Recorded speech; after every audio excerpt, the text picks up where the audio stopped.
안녕하세요, 로시입니다. 오늘 같이 알아볼 것은 GNN의 고급 주제들 Advanced Topics in Graph Neural Networks입니다. 마찬가지로 스탠포드에서 강의 시의 전달 내용입니다. 먼저 가볍게 복습하자면 GNN의 구조로 메시지를 만들고 이를 취합하고 각각의 레이어를 연결하고 그래프를 증강 또는 조작하고 대상에 대해 학습을 했습니다. 파이프라인에 대해서 보자면 여기에 입력 그래프가 있고 이를 그래프 신경망을 통해 작업을 해서 노드 임베딩을 얻은 다음 예측 헤드를 연결하여 예측을 합니다. 그리고 이것을 레이블과 비교를 해서 손실을 확인하거나 매트릭을 알 수 있습니다. 그리고 참고로 데이터를 분할하는 것도 알아보았습니다. 이번에 알아볼 것은 GNN의 표현력을 어떻게 하면 더 개선하고 강화할 수 있는지입니다.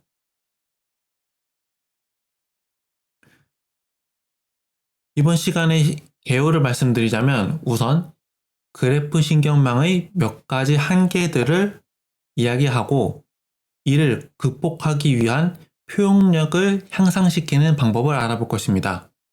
그리고 마지막에는 그래프 신경망에 대한 공격과 이에 대한 연구를 알아보겠습니다. 그렇다면 완벽한 GNN 모델은 어떠해야 할까요? 그리고 어떤 일을 할 수 있을까요? 우선 K-게이 레이어가 있는 GNN은 K-홉의 이웃 구조를 기반으로 노드를 임베딩할 것입니다. 그리고 그것들은 취합, 전파 과정을 거치게 됩니다.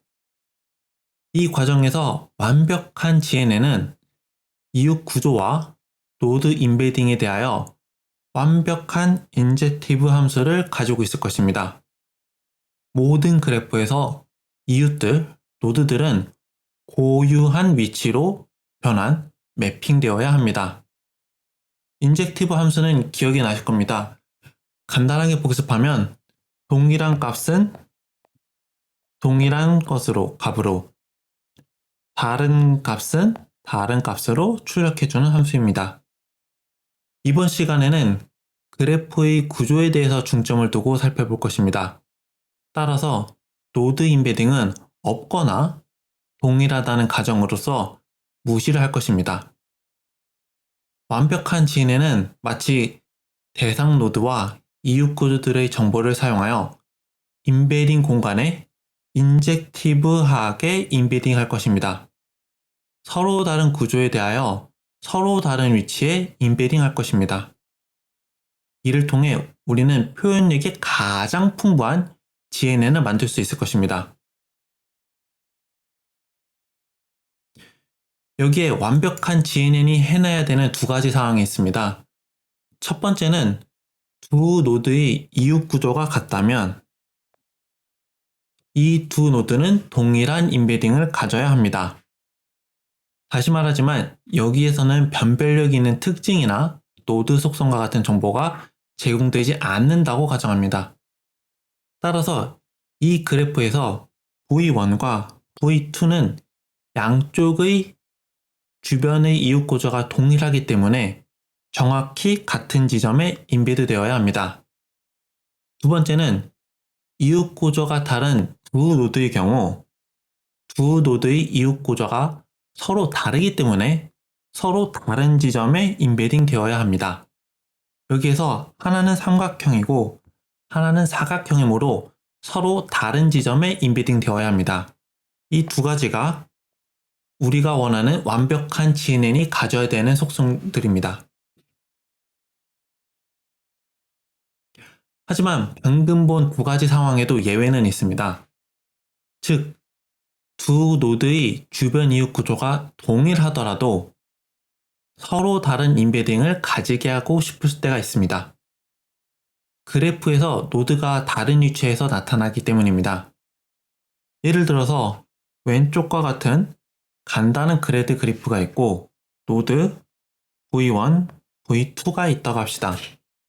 두 개의 노드를 그래프의 반대쪽에 있기 때문에 공간의 다른 지점에 인베드하고 싶다고 생각할 수 있습니다. 즉, 두 곳의 위치가 다르기 때문에 인베딩 할 때도 다른 값에 인베딩 하고 싶다는 것입니다. 하지만 그래프 신경망의 관점에서는 이 주변 이웃 구조가 동일하기 때문에 동일한 위치에 인베딩 하게 됩니다. 둘 다 구조적으로 보았을 때는 그리드의 구석에 있기 때문입니다.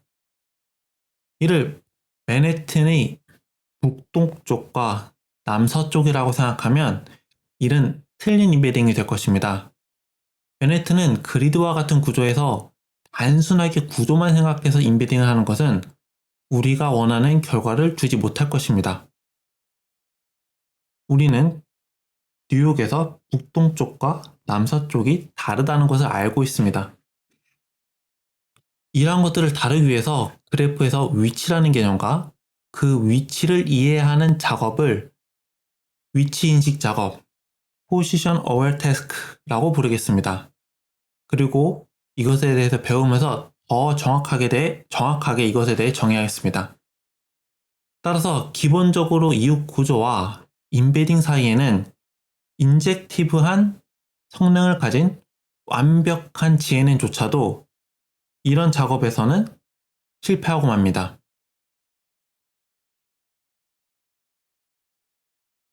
관찰 이의 두 번째 중요한 의미는 지금까지 소개한 GNN이 완벽하지 않다는 것입니다.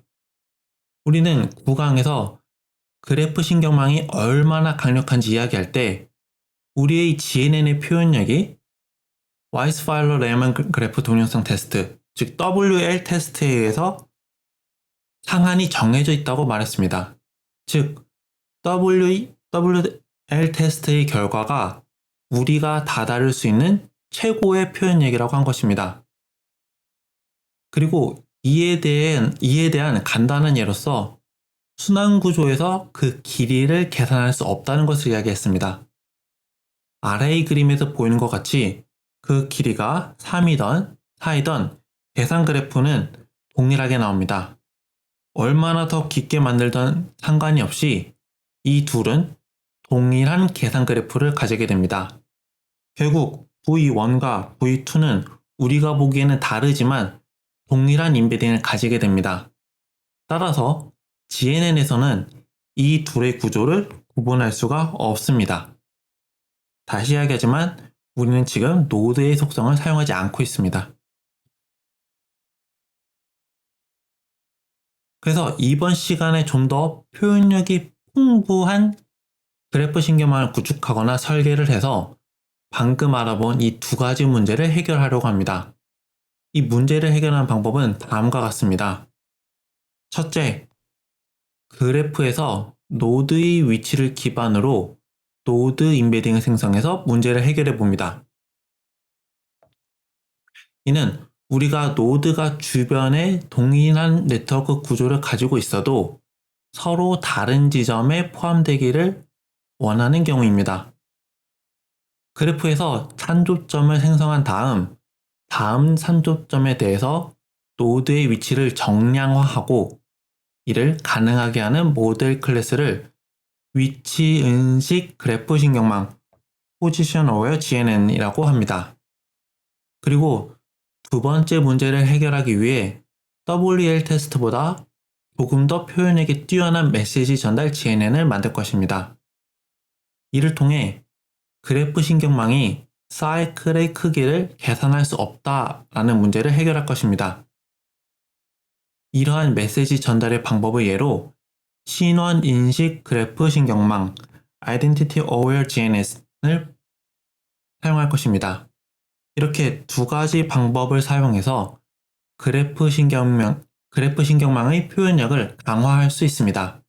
그리고 추가적으로 적대적인 공격에 대해서 이야기할 것입니다. 이번에 같이 보면서 꼭 짚고 넘어가야 하는 것이 있습니다. 우리는 다음과 같이 생각을 하고 문제에 대해서 접근해 갈 겁니다. 예를 들어 노드, 엣지, 그래프가 서로 다르게 레이블이 지정되어 있다고 가정합니다.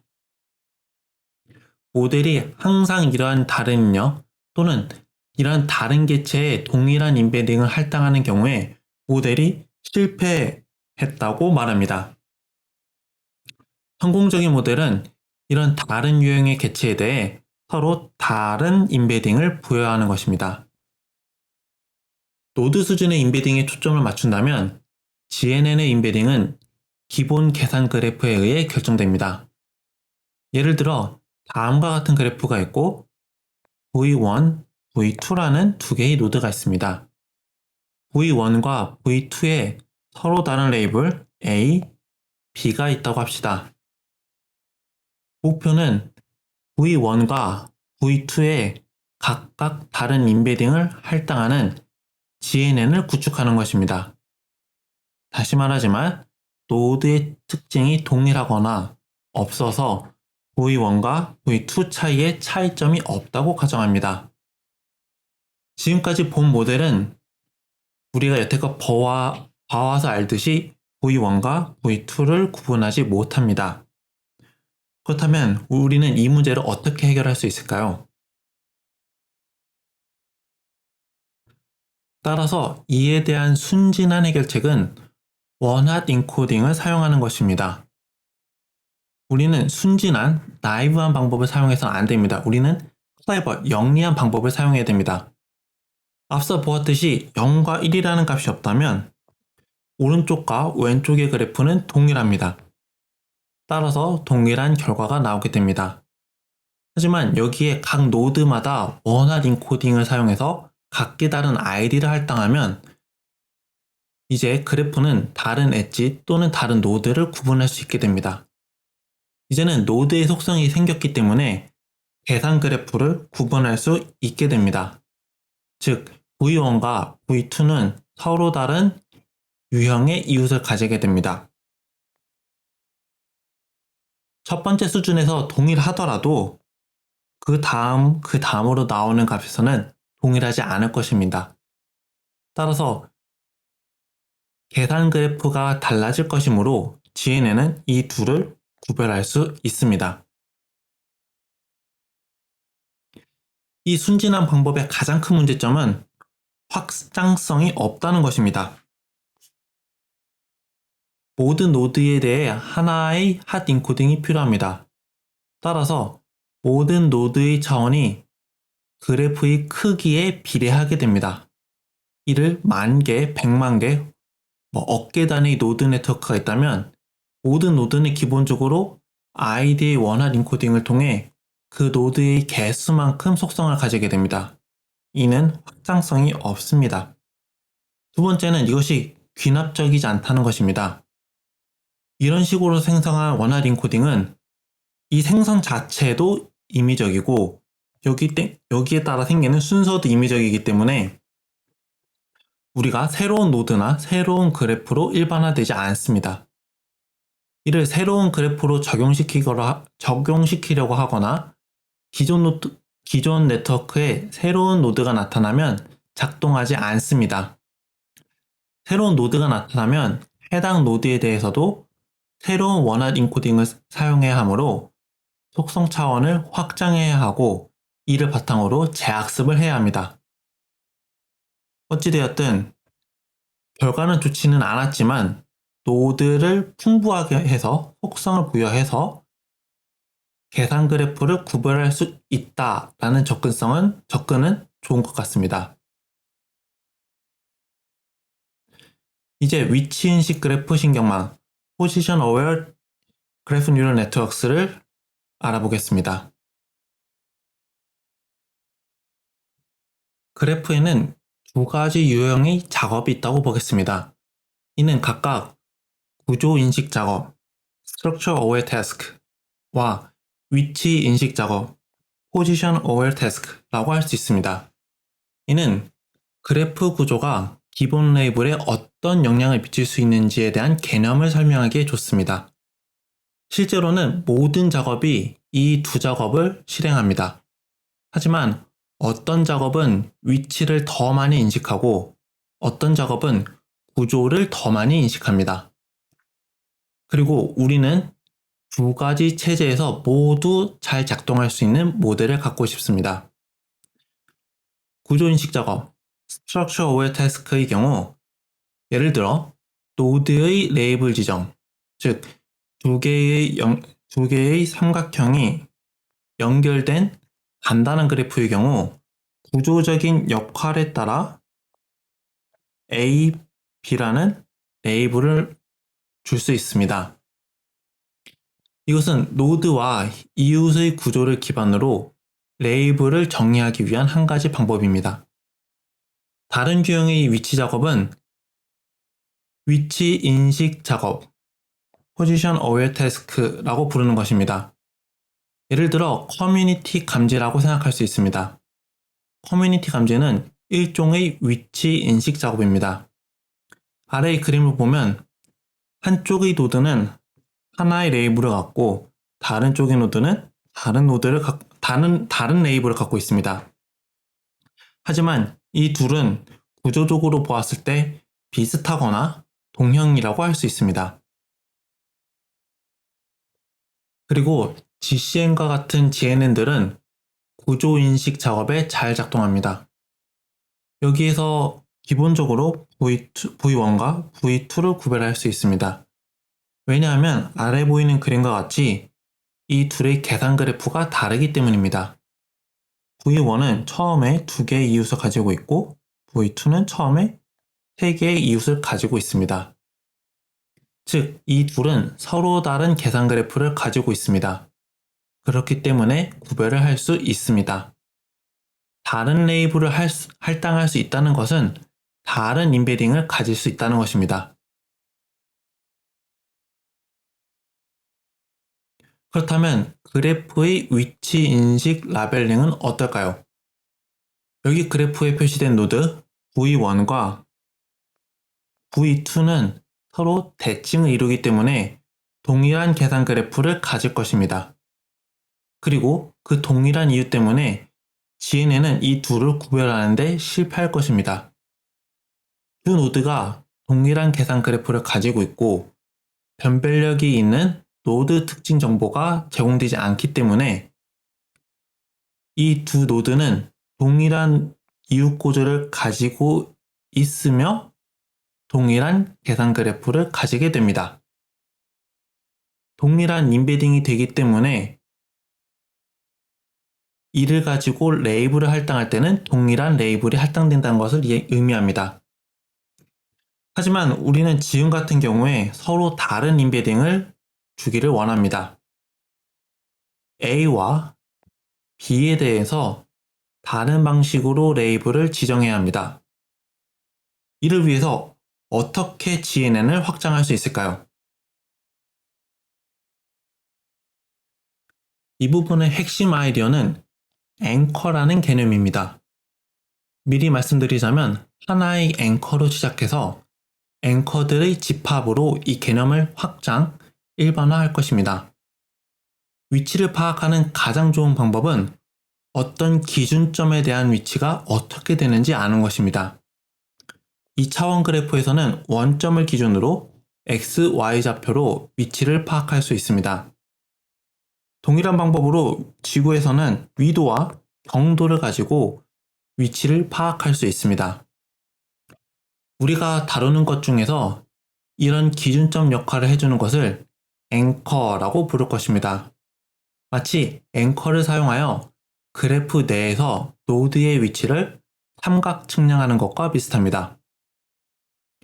앵커 노드라는 개념을 사용하여 위치를 정량화할 수 있는 기준점을 만드는 것입니다. 기본적으로 앵커는 무작위로 선정됩니다. 그림을 보면 S1이 앵커로 선정되어 앵커 노드라고 불리게 됩니다. 그리고 V1과 V2의 위치를 상대적인 거리로 표현하겠습니다. 오른쪽 표와 같이 앵커 노드에 대한 상대적 거리로 V1과 V2를 구별 또는 표현할 수 있습니다. 이 경우 앵커 노드 S1과의 거리가 다르기 때문에 이 둘은 구별 또는 구분이 됩니다. 이것을 일종의 노드 속성으로도 활용할 수 있습니다. 다시 말해 앵커 노드는 기준점 역할을 합니다. 각 노드가 서로 얼마나 멀리 떨어져 있는지 알려주는 역할을 합니다. 이를 통해서 그래프에서의 노드의 위치를 측량, 정량하거나 찾을 수 있습니다. 이야기한 것처럼 하나가 아니라 여러 개의 노드를 사용할 수도 있습니다. 이렇게 하면 그래프의 다른 영역에서 노드의 위치를 더 잘 특성화할 수 있습니다. 실제로도 이를 활용할 때는 여러 개의 앵커 노드를 사용할 것입니다. 앵커 노드가 여러 개 있으면 위치를 더 잘 구분하거나 설정할 수 있습니다. 물론 앵커 노드가 너무 많아지면 계산이 많아지고 어려워지므로 그렇게 하면 안 됩니다. 때문에 앵커 노드가 몇 개가 있으면 적당한지 구하는 이론이 있습니다. 즉, 여러 개의 앵커 노드를 활용하여 네트워크에서 노드의 위치를 더 잘 특성화할 수 있습니다.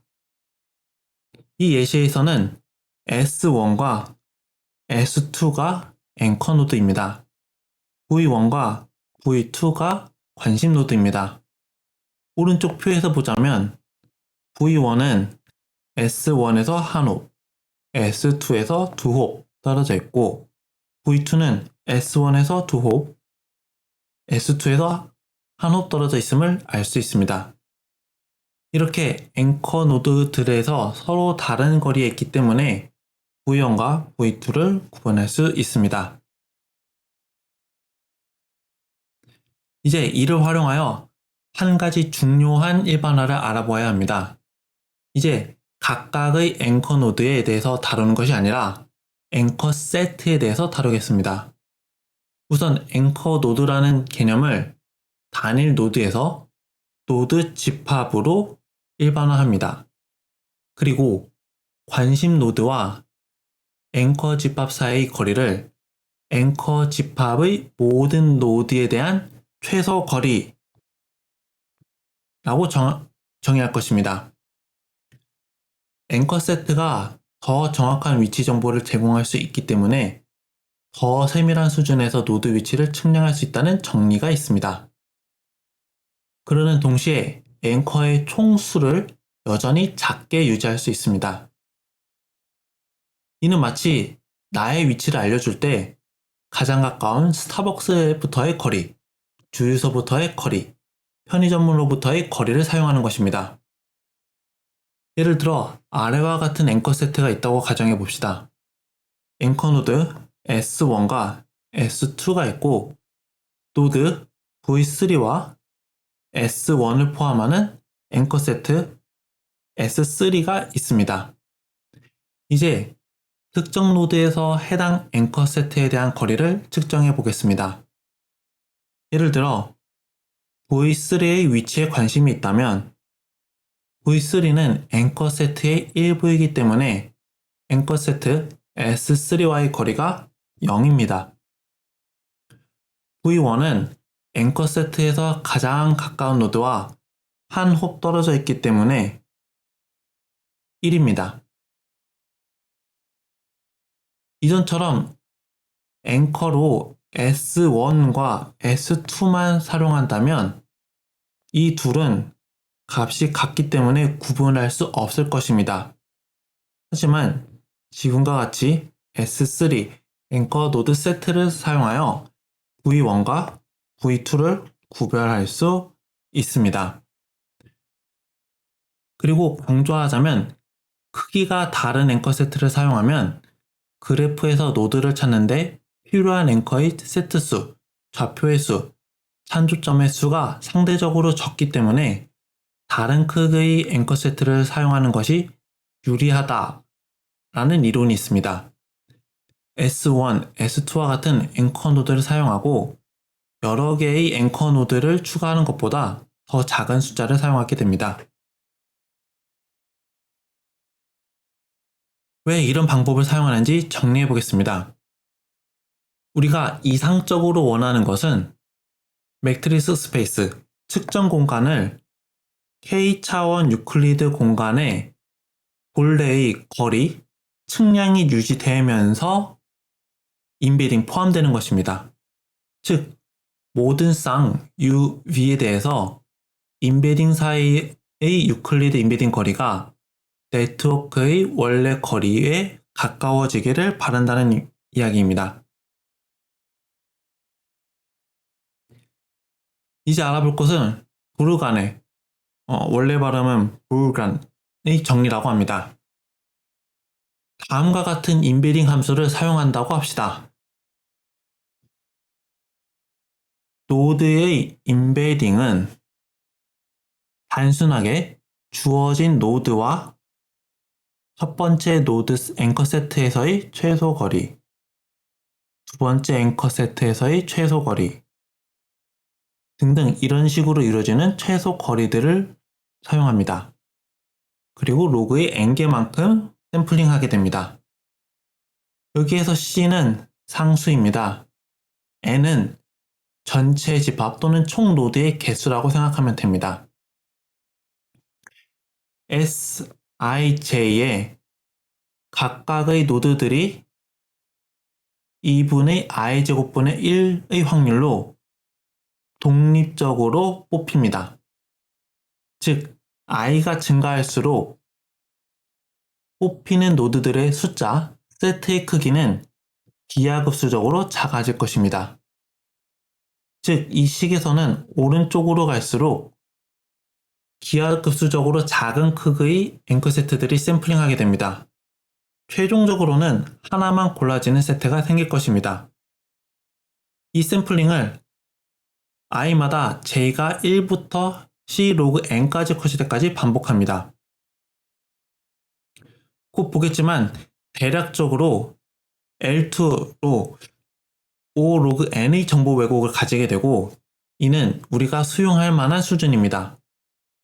이와 관련된 논문들을 보시면 각 상황에 따라 이를 설명하고 정리한 것들이 많이 있습니다. 여기서 중요한 것은 이러한 방법을 사용해서 적당한 수준의 오차를 가지면서 인베딩을 할 수 있다는 것입니다. 예를 들어서 앵커 세트에 우리가 관심 있어 하는 노드 V가 포함되는 경우에 히트 됐다고 하고 해당 세트를 통해서 얻을 수 있는 가장 좋은 정보를 얻는다고 합시다.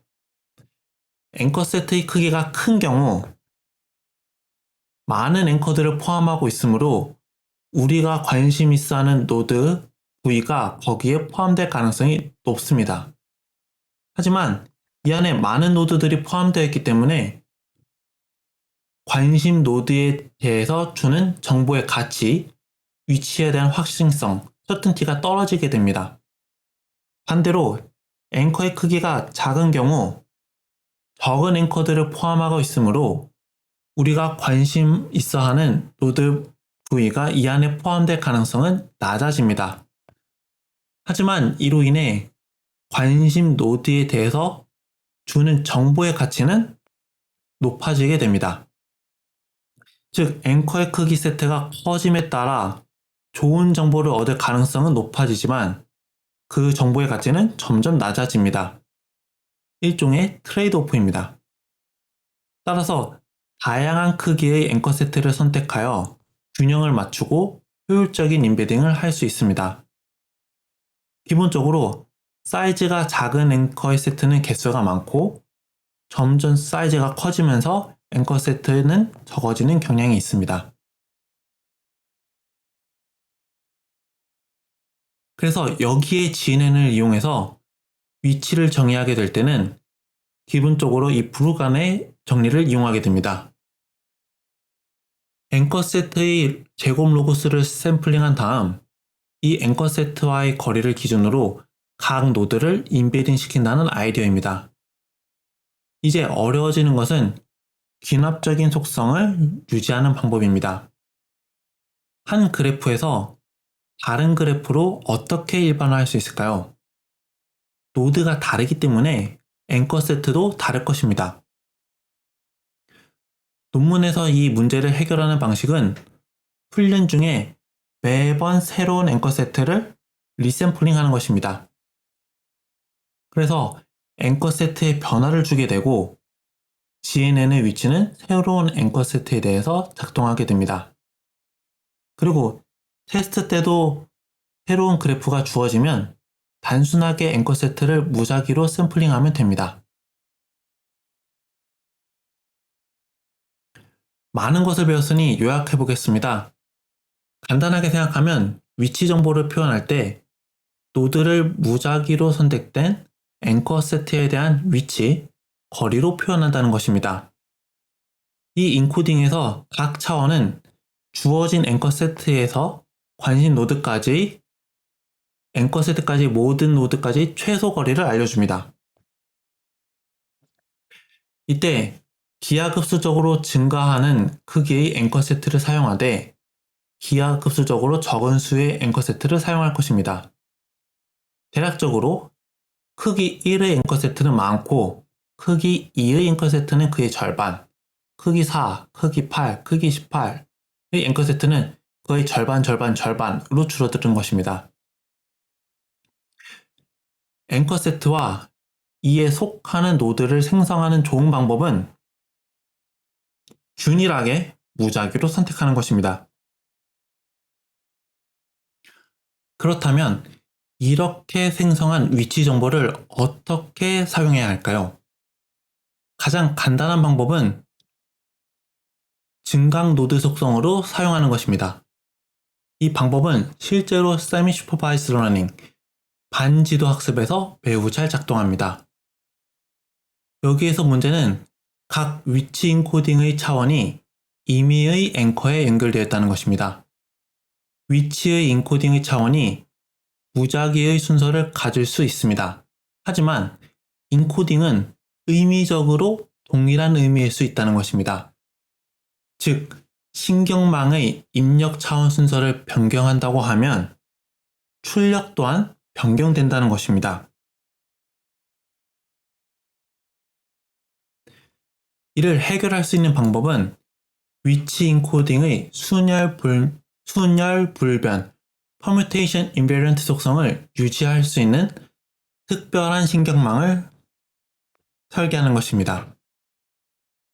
기본적으로 순서 변환에 영향을 받지 않는 어그리게이터 취합 방법을 통해 이를 달성할 수 있습니다. 입력 특징 차원의 순서를 변환하면 출력 차원의 순서가 변환될 뿐 각 차원의 값은 변화하지 않아야 하기 때문입니다. 여기에서 핵심은 앵커라는 개념과 그래프에서 노드의 위치를 거리로 정량화할 수 있다는 것입니다. 예를 들어서 관심 노드에서 이번에 선택된 모든 앵커 세트에 대한 거리를 측정합니다.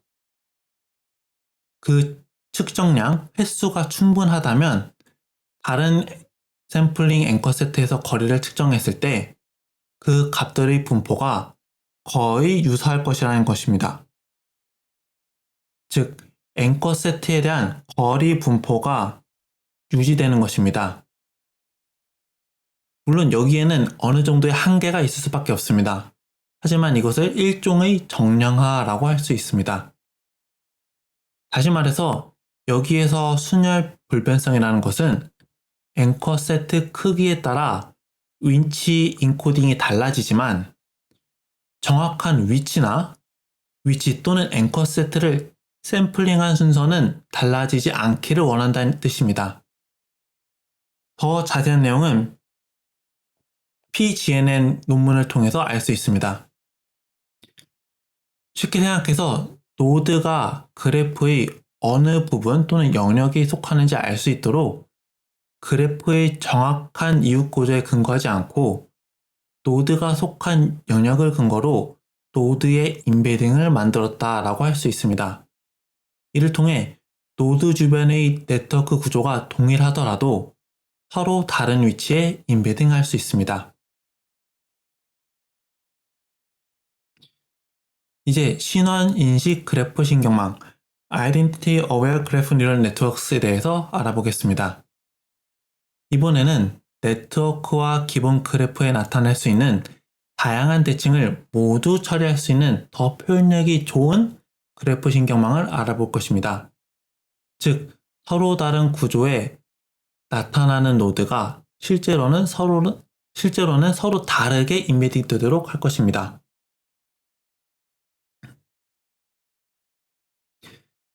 지금까지 알아본 것에 따르면 기존의 GNN은 위치 인식 작업에 실패할 수 있습니다.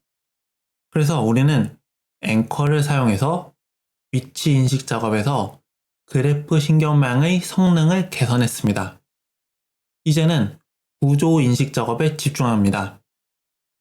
이 작업에서 GNN이 완벽하게 작업할 수 있을까요? 이미 알고 있듯이 답은 아니오입니다. 문제는 GNN이 노드 수준, 엣지 수준, 그래프 수준 등 모든 구조 인식 작업에서 모두 다른 실패 사례를 보인다는 것입니다. 그래프의 대칭성 때문에 GNN과 WL이 실패하는 경우가 대부분입니다. 이러한 경우가 실제로는 자주 나타나지 않지만 여전히 그래프의 일부에 나타날 수 있습니다. 그렇기 때문에 공부할 가치가 있습니다.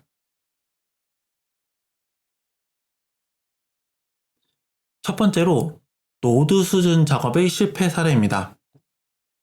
이 두 노드 V1과 V2를 구분하려고 합니다.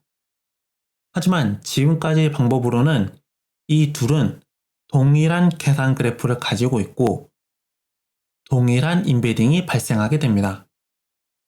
아래 그림을 통해서 알 수 있듯이 각각 두 개의 이웃이 있고 그 밑으로도 두 개의 이웃이 있어서 계산 그래프가 정확하게 동일합니다. 따라서 V1과 V2는 인베딩 공간에서 정확하게 같은 지점에 인베딩 되고 따라서 우리는 이 각각의 다른 레이블을 할당할 수 없습니다.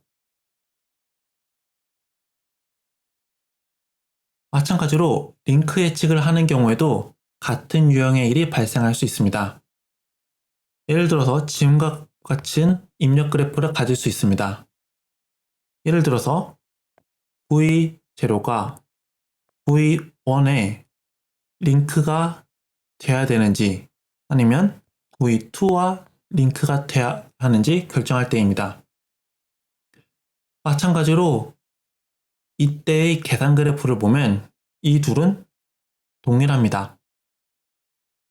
따라서 V1과 V2는 동일한 인베딩을 갖게 될 것입니다. 즉, 동일한 인베딩을 갖고 있기 때문에 신경망은 엣지 A와 엣지 B에 대해서 생성된 확률을 동일하게 부여합니다. 이 방식은 우리가 생각하기에 현실적이지 않습니다. 마지막으로 그래프 수준의 작업을 보겠습니다. 지금 보이는 입력 그래프 A와 B는 우리가 단순하게 보아도 서로 달라 보입니다. 어린애를 데려와서 물어봐도 다르다고 할 것입니다.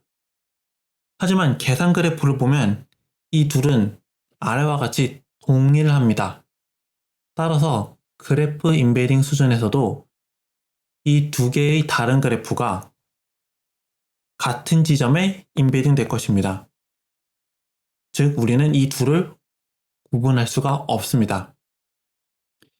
이는 입력 그래프가 매우 대칭적이어서 일어나는 일입니다. 하지만 이 두 그래프는 여전히 다릅니다. 동형이 아닙니다. 이러한 상황은 WL 테스트가 실패하는 경우이며 그래프 신경망도 실패하는 것입니다. 다시 말하자면 노드 속성이 없고 구조에만 초점을 맞췄을 때 그렇다는 이야기입니다. 그렇다면 이 문제를 어떻게 해결해야 할까요? 여기에서 핵심이 되는 접근 방법은 인베드하려는 노드의 색상, 레이블을 부여하는 것입니다.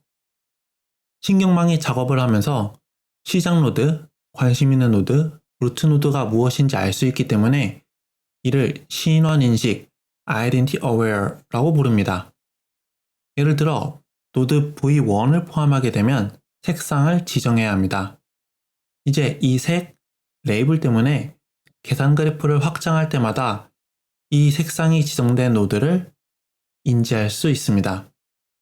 그래서 아래의 그림처럼 계산 그래프가 아까와는 달리 구분이 됩니다. 관심 노드의 색을 지정하는 것은 어떠한 의미에서 귀납적이기 때문에 모델을 새로운 그래프로 옮겨도 활용할 수 있습니다. 귀납적이기 때문에 유용한 것을 알아보겠습니다. 바로 노드 순서나 노드의 정체성과는 무관하다는 것입니다. 색을 지정하는 유일한 노드는 우리가 시작한 노드, 루트 노드이기 때문에 노드 순서나 노드의 정체성에는 변함이 없습니다. 그리고 우리가 시작한 이 노드가 계산 그래프에 얼마나 자주 나타나는지 살펴보면 됩니다. 그림과 같이 두 개의 다른 입력 그래프가 있지만 노드의 레이블을 지정하거나 번호를 다르게 지정했더라도 노드의 색상은 귀납적입니다. 그림에서 왼쪽 1, 2, 3과 오른쪽의 1, 2, 3이 순서가 다르게 되어 있더라도 기본 계산 그래프는 동일하므로 노드의 ID 또는 순서를 변화해도 결과는 변경되지 않습니다. 따라서 이것은 모델이 더 잘 일반화할 수 있다는 것을 의미하기 때문에 매우 유용한 기능입니다. 이제 노드 컬러링을 활용하여 노드 수준에서 표현력이 증가되었는지 알아보겠습니다. 이전에 살펴본 사례를 다시 살펴보겠습니다. 삼각형의 노드가 있고 사각형의 노드가 있고 루트에 색을 칠했습니다. 이제 계산 그래프를 만들어 보면 아래와 같이 이 둘이 상당히 다르다는 것을 금방 알 수 있습니다. 특히 가장 아래쪽에서 큰 차이를 볼 수 있습니다. 사각형에서는 가장 마지막 줄을 보면 색이 없는 노드들만 보이게 됩니다. 하지만 삼각형의 경우에는 동일한 홀수이지만 시작 노드를 두 번 마주치게 됩니다. 이러한 방식으로 GNN은 언제 다시 시작점으로 돌아오는지 알 수 있고 이에 사이클의 길이를 계산할 수 있습니다. 그래프 분류에도 동일한 방법을 사용할 수 있습니다. 노드별 계산 그래프를 보면 여전히 구조적으로는 동일합니다. 하지만 시작 노드의 색을 지정했기 때문에 계산 그래프가 시작 노드로 돌아올 때마다 이 두 그래프 사이의 색상의 패턴이 다르다는 것을 알 수 있습니다. 즉, 인베딩이 다르게 될 것이라는 겁니다. 이 두 입력 그래프인 A와 B를 다른 지점에 인베딩하고 다른 클래스를 할당할 수 있다는 것입니다. 우리는 우리가 원하는 것을 얻었습니다. 마지막으로 엣지 레벨 작업의 경우도 동일한 방법을 적용하여 구분할 수 있습니다. 우리가 원하는 것은 V0에서 시작해서 노드의 다른 확률을 A와 B에 할당하는 것입니다. 아래 그림에 V1과 V2의 계산 그래프가 표현되어 있습니다. V1이 2홈 만에 원점으로 도달하는 반면 V2는 3홈 만에 원점으로 도달합니다. 두 계산 그래프가 다르고 구분이 가능하기 때문에 서로 다른 인베딩을 가지게 될 것이고 서로 다른 링크 연결 확률값을 예측할 수 있게 되었습니다. 즉, 엣지 A와 B에 서로 다른 확률을 할당할 수 있습니다. 그렇다면 이렇게 알아낸 좋은 방법을 어떻게 GNN에 적용할 수 있을까요? 모델의 이름은 신원인식 Identity Aware Graph Network IDGNN이라고 합니다. 우리는 인베딩 계산에 귀납적 노드 색상을 활용하고 싶습니다. 이를 구현하기 위한 핵심적인 아이디어는 동일하지 않은 헤테로지니어스한 메시지 생성과 전달 과정을 사용하는 것입니다. 일반적으로 GNN에서 계산 그래프는 모든 계층, 모든 노드들에게 동일한 메시지 집계 계산을 적용합니다. 하지만 여기 신원인식 그래프 신경망에서는 이질적인 헤테로지니어스한 메시지 전달을 할 것입니다. 서로 다른 유형의 메시지 전달이 서로 다른 노드에 적용된다는 의미에서 이질적, 헤테로지니어스입니다. 즉, 이 신경망에서는 서로 다른 색상을 가진 노드에 대해 서로 다른 메시지 및 집계 함수를 사용합니다. 예를 들어 컬러 노드로 집계할 때는 첫 번째 유형의 변환과 메시지 전달자를 사용하고 컬러가 아닌 노드로 집계할 때에는 두 번째 유형의 변환과 메시지 전달 연산자를 사용한다는 뜻입니다. 주어진 레이어에서 노드의 색상에 따라 다른 메시지 함수와 집계 함수가 사용된다는 것입니다. 이것이 가장 중요한 개념입니다. 왜냐하면 노드가 색상이 있어서 다른 함수들을 사용한다는 것은 메시지가 다르게 변환된다는 것을 의미합니다. 그러므로 색상이 있는 노드가 집계에 포함되어 있는지에 따라서 최종 결과가 달라질 수 있습니다. 조금 더 공식적이고 정확하게 알아봅시다. 우리가 원하는 결과는 H, 노드 인베딩입니다. 첫 번째 과정은 K홉 계산 그래프를 추출하고 레이어 0에서 초기 노드 특징을 설정하는 것입니다. 이제 계산 그래프의 모든 노드에 대해 다음과 같은 방식으로 연산하고 각 단계를 수행합니다. 여기에 계산하고 있는 노드 B가 중심 노드, 루트 노드, 관심 노드와 같은지 아닌지에 따라 다른 신경망을 사용하여 인베딩으로 변환할 것입니다. 여기에서 색상이 고려되는 것입니다. 루트 노드, 관심 노드는 다른 색을 가지므로 다른 메시지 함수를 사용하는 것입니다. 즉, 다른 매개 변수를 갖게 됩니다. 나머지는 기존의 GNN과 동일합니다. 메시지를 취합하고 인베딩을 생성합니다. 그렇다면 왜 이질적인 메시지 전달이 작동할까요? 두 노드인 V1과 V2의 계산 그래프의 구조는 동일하지만 노드의 색상이 다르다고 합시다. 우리는 색상에 따라 다른 신경망 인베딩 계산을 적용하기 때문에 오른쪽에서 사용되는 메시지들과 집계 방식들의 조합, 이로 인한 최종 결과는 왼쪽과는 다르게 됩니다. 즉, 최종 출력 V1과 V2 사이의 최종 인베딩이 달라집니다. 여기서 드는 생각은 신경망 A와 B에 의해서 개발된 가중치가 실제는 같거나 다를지에 대한 것입니다. 즉,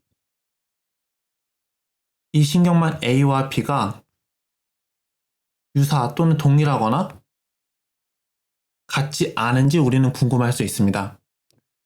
만약 신원 정보, Identity Information이 중요하다면 이 둘은 서로 다른 손해값을 가지고 서로 다른 방향을 향해 학습해서 수렴해 갈 것입니다.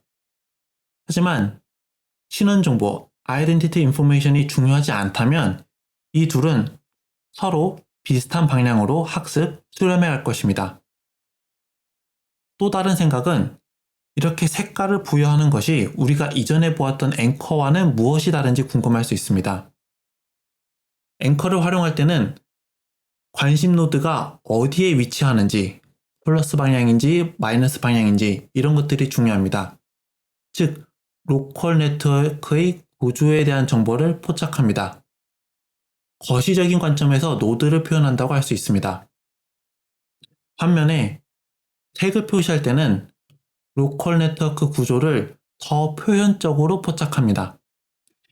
해당 노드 주변에 관한 정보가 포착됩니다. 앵커와 비교했을 때 미시적 또는 중시적인 관점입니다. 따라서 이 두 가지는 직교적이거나 상호 보완적이고 이 둘을 동시에 적용할 수 있습니다. 그렇다면 GNN과 신원인식 GNN, ID GNN의 핵심적인 차이점은 무엇일까요? 우리가 이 예제들에서 노드 V1과 V2를 구분하고 싶다고 합시다.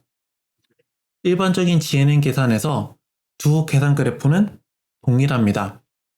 모든 노드가 동일하고 이 두 계산 그래프를 통한 연산이 동일하므로 A와 B는 구분할 수 없습니다.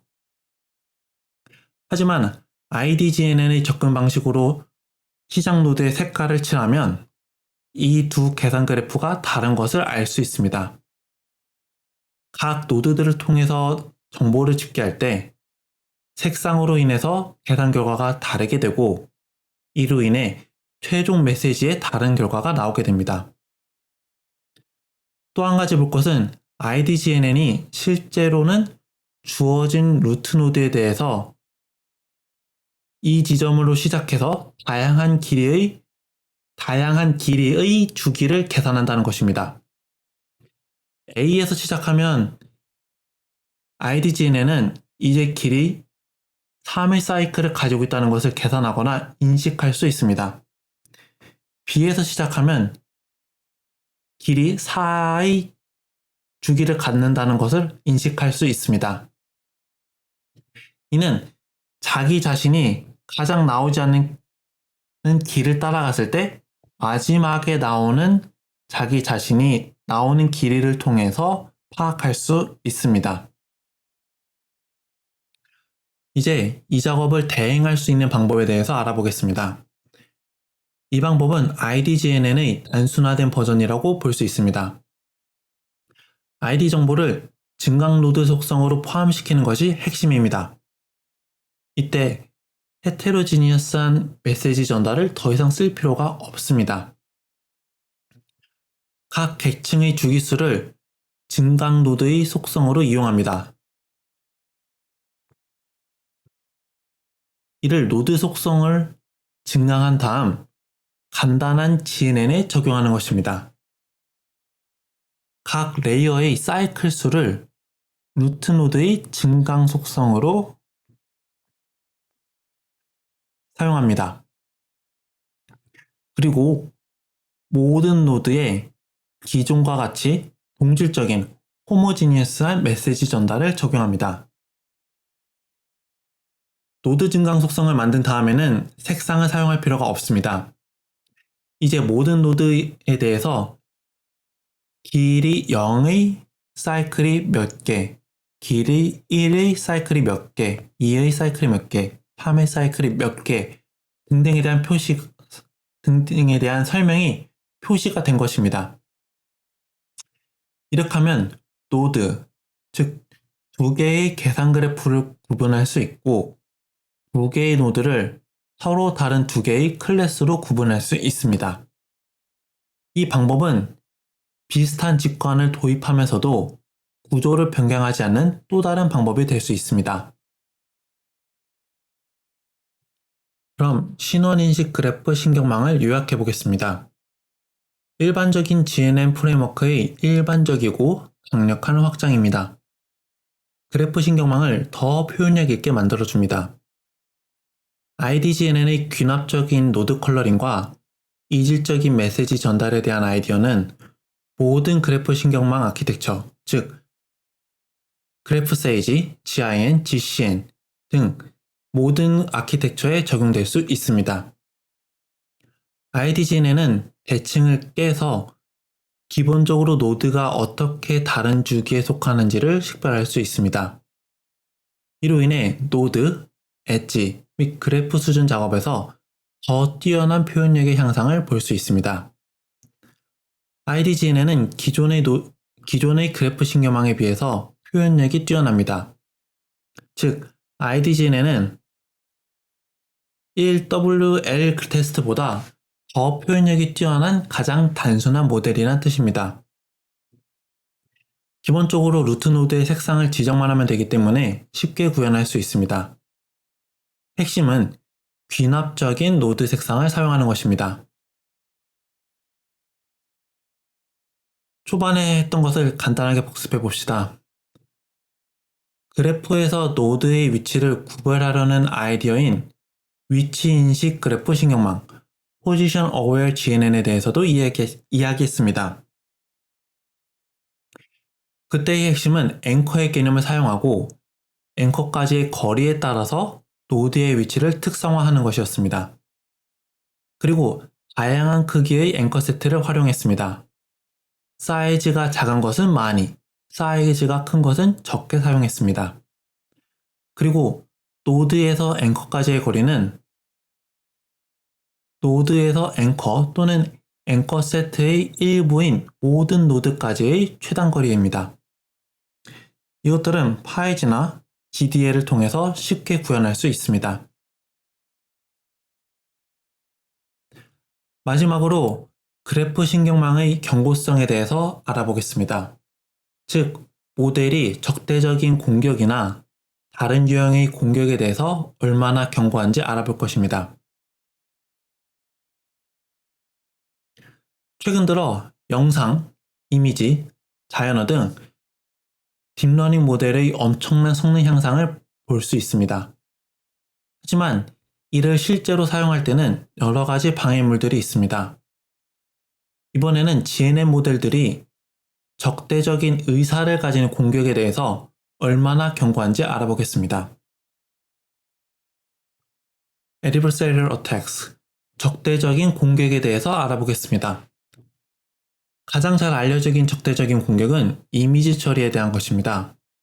예를 들어 원본 입력 이미지를 가지고 신경망에 이것이 무엇이니? 라고 물어보면 신경망은 팬더라고 대답할 것입니다. 하지만 이번에는 픽셀의 값에 다음과 같은 약간의 노이즈를 추가하면 신경망이 혼란스러워지면서 긴팔 원숭이라고 응답할 것입니다. 하지만 사람이 볼 때는 둘 다 판다처럼 보입니다. 이렇게 매우 신중하고 체계적이며 적대적인 공격을 통해서 신경망의 예측을 바꿀 수 있습니다. 이러한 유형의 공격 사례는 자연어 처리 모델, 오디오 처리 등에서도 볼 수 있습니다. 핵심은 공격자가 입력을 약간만 조작해도 모델의 예측을 매우 크게 변경할 수 있다는 것입니다.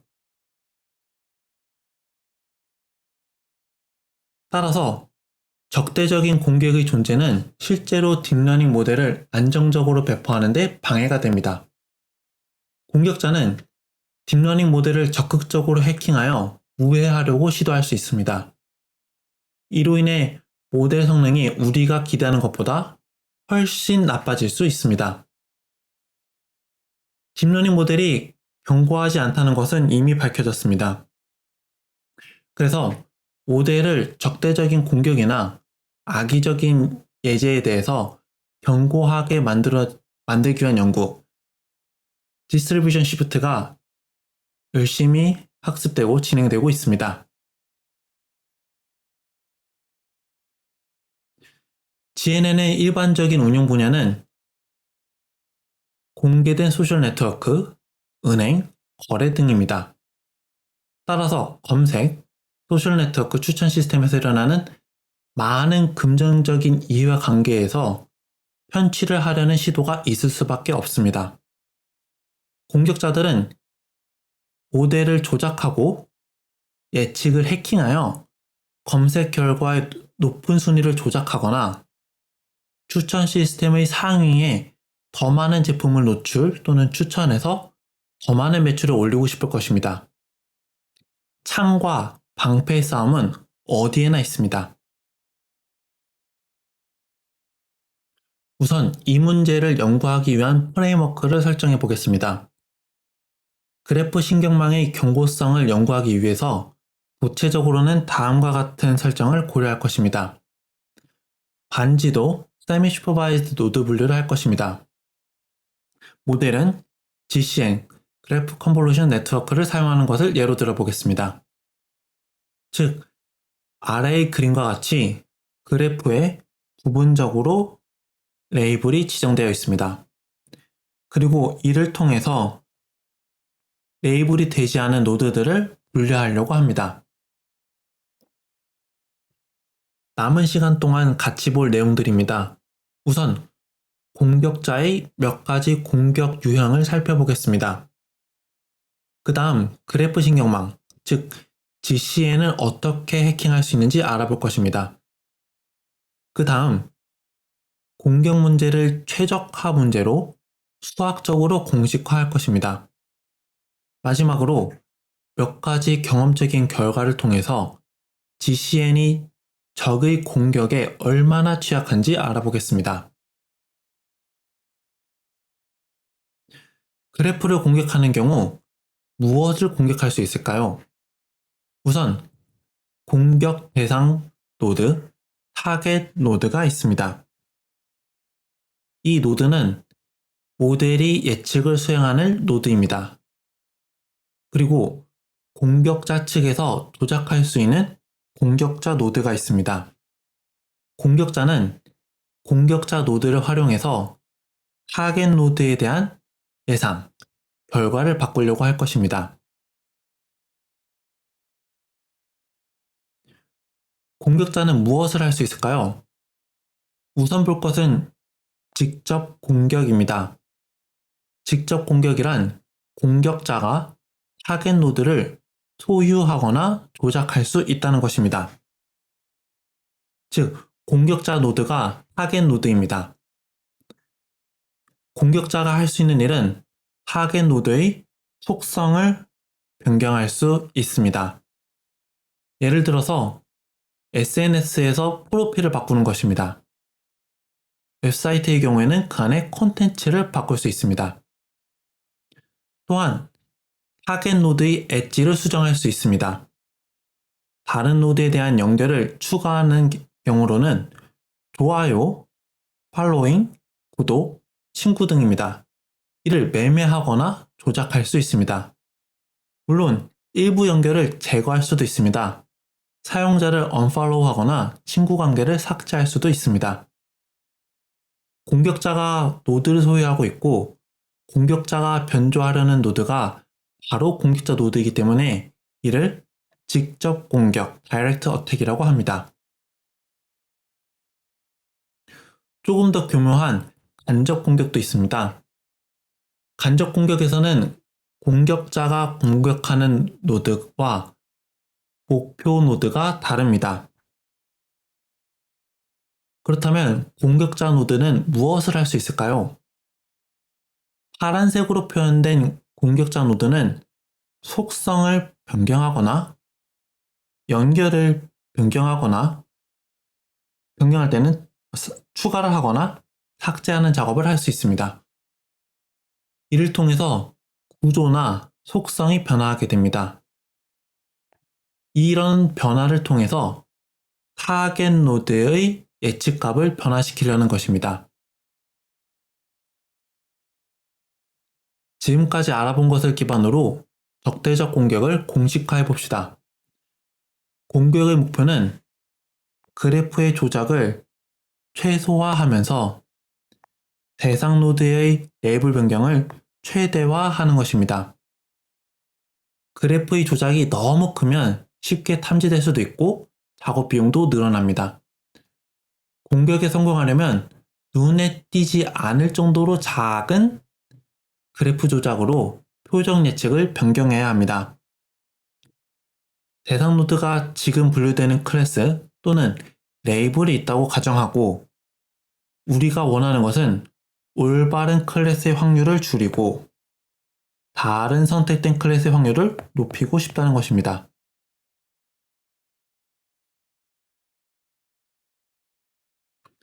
수학적으로 어떻게 공식화할 수 있는지는 다음과 같습니다. 원래의 그래프 인접행렬 A와 원래의 그래프 노드에 대한 특성 정보 X가 있다고 합시다. 그리고 공격으로 인해 조작된 그래프에는 A-와 A'과 X'이 있습니다. 목표는 이 조작이 눈에 띄지 않을 정도로 작게 하는 것입니다. 따라서 기본적으로 그래프의 통계들, 차수의 분포, 노드 특징의 통계 등 이런 것들은 보존하려고 합니다. 그리고 그래프의 조작은 직접적으로 대상 노드의 노드 및 특징과 연결을 변경할 수도 있고 간접적으로 대상 노드의 레이블을 변경하기 위해서 네트워크의 다른 노드들과의 연결과 특징을 변경할 수 있습니다.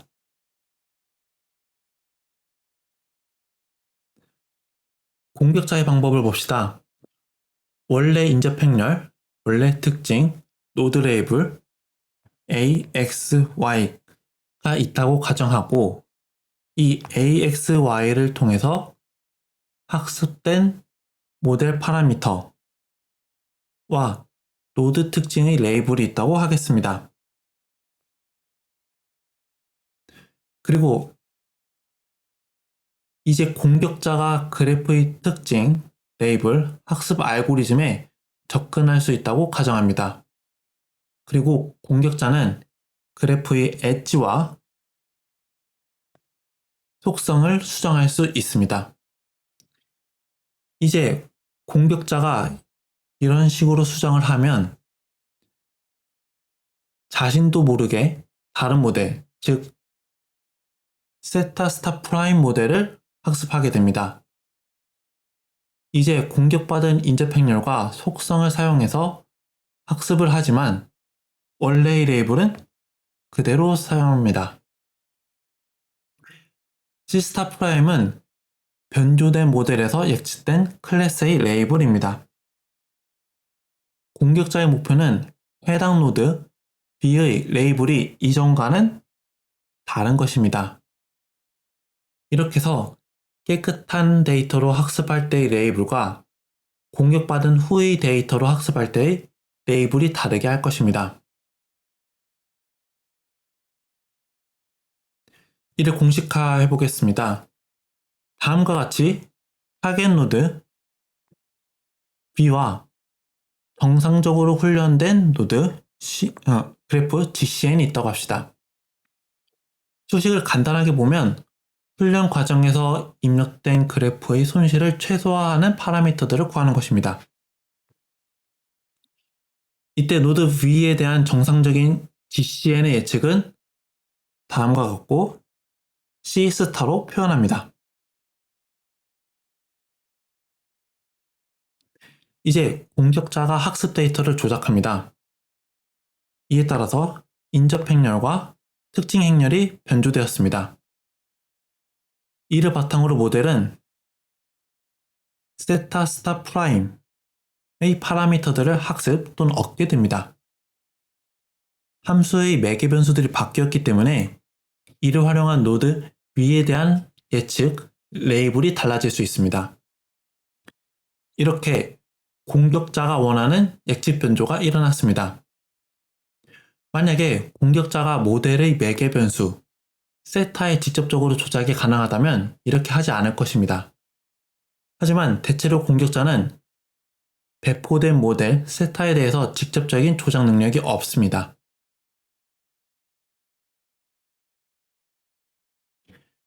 이를 정리하면 다음과 같습니다. 새로 예측된 클래스, 즉 세타 프라임으로 될 것으로 예측된 로그 확률이 증가되기를 원합니다. 반면에 원래대로 예측된 클래스의 예측 로그 확률을 낮추고 싶습니다.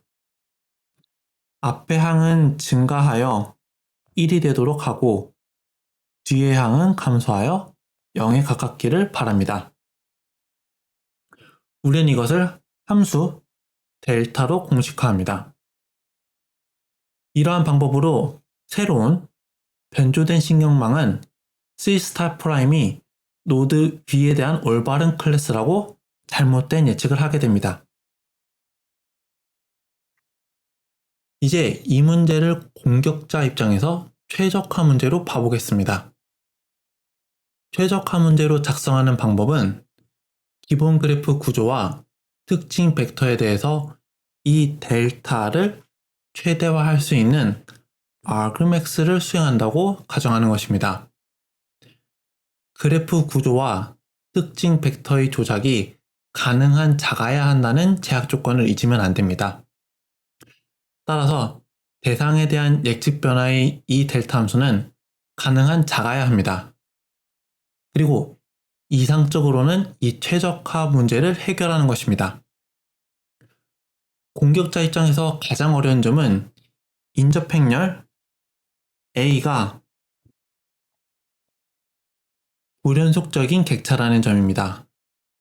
즉, 어떤 가장자리를 조작할지 결정하기 위한 A에 대한 그레디언트를 얻을 수가 없습니다. 이것이 첫 번째 문제점입니다. 두 번째 문제는 인접 행렬과 속성 벡터를 수정할 때마다 기존 그래프 신경망을 재훈련하여 예측이 뒤집히는지의 여부를 확인해야 한다는 것입니다. 즉, 최적화 문제와 확장성 문제를 모두 다루어야 합니다. 여기 2018년에 발표된 논문을 읽어보면 더 자세한 내용과 그에 대한 해결책을 알 수 있습니다. 간단하게 살펴보면 가장 유망한 속성을 순차적으로 변조해서 예측이 변화되도록 시도합니다.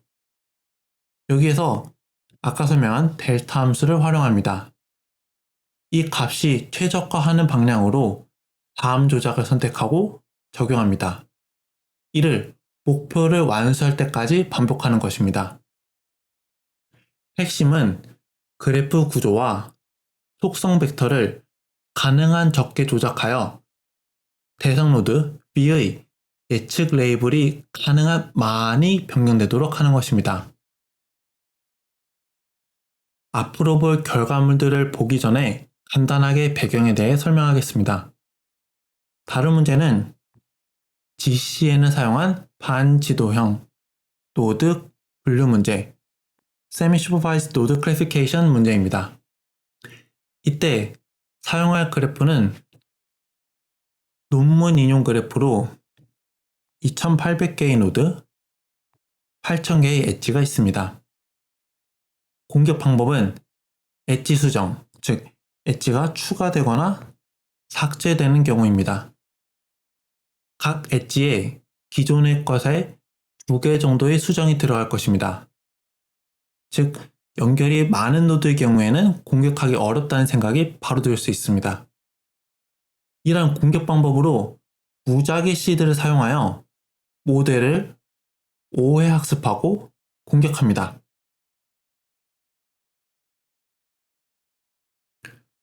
지금 보이는 것은 5번의 훈련을 통해 나온 노드에 대한 7가지 분류 확률입니다. 즉, 주어진 타겟 노드가 주어진 클래스에 속할 것으로 예측된 확률입니다. 지금은 이 노드가 클래스 6으로 속할 것이기 때문에 정확하게 예측하고 있는 것을 알 수 있습니다. 여기 각각의 막대가 다른 시험인 이유는 다른 무작위 시작점에서 다른 훈련을 실행했기 때문입니다. 그렇기 때문에 모델이 수렴하는 것과는 약간 차이가 있습니다. 하지만 여기에서 핵심은 모든 경우에 대해서 예측이 거의 정확하다는 것입니다. 이제 공격자가 되어서 기존 그래프 구조를 조작해서 클래스 7에 속하도록 만들고 싶습니다. 즉, 인접성 행렬을 변경하고 이를 통해 레이블을 변경하려고 합니다.